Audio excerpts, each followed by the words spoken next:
Sports legal analyst, joining us on the show this morning. Eric, how are you? I'm good, guys. How are you doing? And how is your list coming along? It's coming along very nicely. Magnificent. And thanks for asking. We've got baseball done. We've got hockey done. We've got football done. So right now, if you do the math on it, we have 24 mustaches already in to the 64 mustache bracket.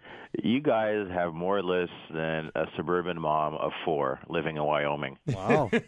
Very impressive. Eric. And I don't do math, guys. That's why I went to law school. Yeah, exactly. You can't add worth anything.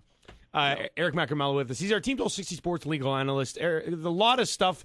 Last night I turned on the TV on CNN, and it was Penn State coverage for a couple of hours. I watched a little bit of it. Paterno fired, president fired. Let's just start with the scandal in itself and the way it's been handled so far by Penn State. You know, it is a sordid issue. It's multi-layered. It's complex, and as is normally the case, we're hearing a bunch of stuff, and it sort of kind of trickles in, right? And then we have to kind of piece it together. Yep. One of the things that we heard yesterday, I think that's a good starting point, is the Attorney General, because a lot of people are focusing on Paterno and not Sandusky, the predator. The Attorney General said yesterday that Paterno is not the focus of a criminal investigation. But I think it's important to remember that while he's not the focus right now, and he is more of a witness than a potential defendant, there's still the risk that criminal charges could be pressed against Paterno. Now, there won't be of the same gravity as they would against Sandusky, who sexually assaulted children, for example, having sex with a 10-year-old boy in the shower. In the case of Paterno, you'd be looking at things like obstruction of justice and perhaps perjury. But I think obstruction of justice is where you would focus on. And the reason I say that is because his assistant at the time, the graduate assistant McQuarrie, who's now an assistant coach for the team, told Paterno that he saw, quote, a naked Sandusky sexually abusing a young boy in the showers. This was in 2002. McQuarrie was quite shaken by that. So Paterno then, in turn, conveyed that story, or conveyed that event, to his superior, Tim Curley, who was the athletic director. The thing is when he conveyed it, he did so in a way that was a little vaguer, milder, and perhaps benign. And I'm just reading from the transcript. This is the grand jury testimony. The transcript's available online. I'll put it on the blog. He just said that Sandusky was, quote, doing something of a sexual nature to a boy. And this is why there is this backlash, doing something of a sexual nature to a boy.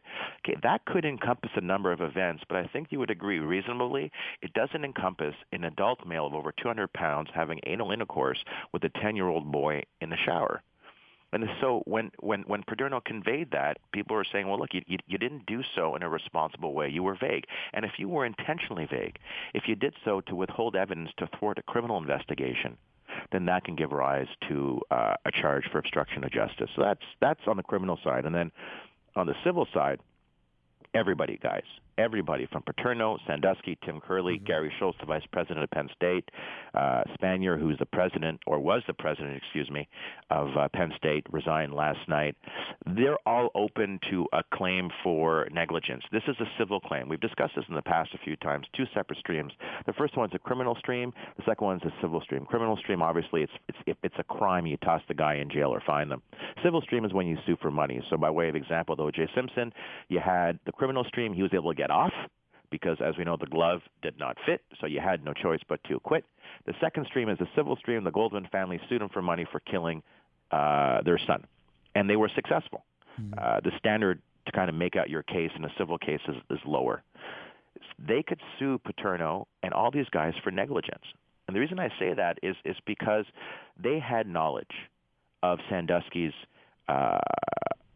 of his history and some of the events, and they knew that something here wasn't right and that there had been reports that he had sexually assaulted children. And if you read the transcript, there are 8 victims in this transcript, and the transcript is quite disturbing. But when you read it, you go through it. I mean, Sandusky was doing stuff that is just absolutely disgusting, taking advantage of kids from 10 years old and up. And so you'd say, look, Paterno and everybody else, you failed to take adequate steps to protect children, but by not reporting this to the authorities or the parents. And that opens you up to a claim for negligence and money. Well, you say about the parents, did they bring it up? Like, was it brought up not just to the authorities at the university at Penn State? Was it brought up to the authorities of the law? There were, as I was reading the transcript, and the only information I have is in that transcript, and again, I'll post on the blog, but it's not for the faint of heart. There were instances where one parent confronted Sandusky because he had taken a boy into a shower and gave him a bear hug. And there was another instance where it was reported to the authorities, but decided to take no action. And in the specific case that people are really talking about, and that's one I referred to before about Sandusky quote, doing something sexual, in that case, Paterno reports it to Curley and Schultz, so his superiors. Mm-hmm. They say they will kind of handle it. McQuarrie has a meeting with them as well, according to the grand jury testimony. They say we'll handle it. And how did they handle it? Well, there was nothing was reported. What they said is, Sandusky, you can't bring these kids that are part of his charity. It's called the Second Mile. Yep. That's a whole different story, guys. You can't bring these kids onto the campus. But let me say this, and this is the part I couldn't believe when I read it, is they still gave Sandusky – he retired in 1999 when Paterno told him he would not be taking over as coach, and he was crushed by that. They still gave him the title of retired coach. They gave him access to the football facilities and other facilities on campus, and they gave him a Penn State email address. You know, if there is an indication that something is not right, you have to take action. If you know or you get these stories, alleged stories of gross transgressions, it's not – you don't fall in a gray area, and this is what the parents would argue. You don't fall in a gray area. You get that guy away, and you report to the authorities, and you pursue it until somebody is in jail. You know, Paterno fired yesterday, said he was going to retire at the end of the year, fired yesterday.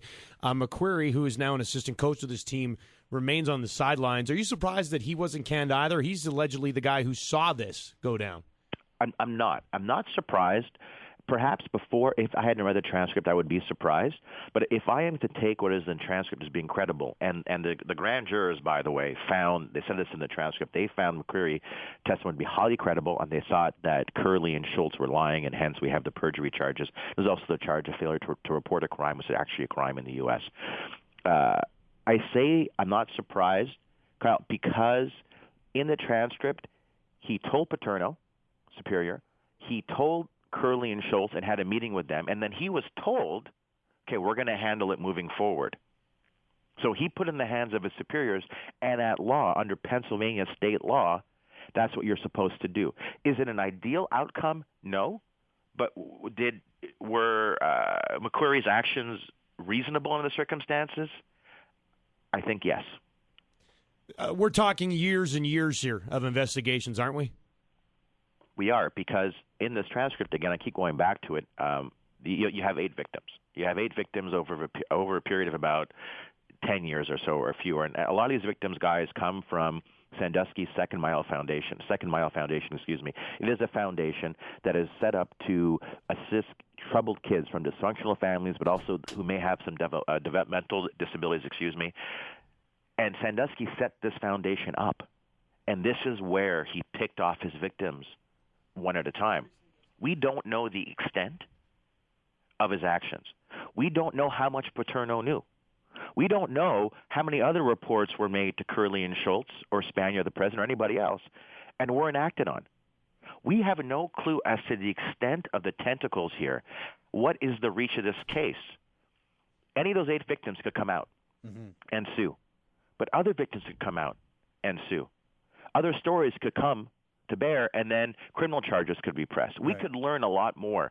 It's a disturbing case. It's a transformational case, and it is one that I have said repeatedly yesterday that for Paterno and particularly Penn State, because they're all employees of Penn State, so it falls chiefly on them from a civil standpoint. This is just getting started. And that means we'll be talking about it a lot with you in the future. Eric, thanks for the time this morning. A pleasure, guys. That's Eric Mackermell, Team 1260 Sports legal analyst. You can find his Offside Sports blog on our show page at theteam1260.com. Just click on the Nielsen and Chase show, and you'll see it on the right side.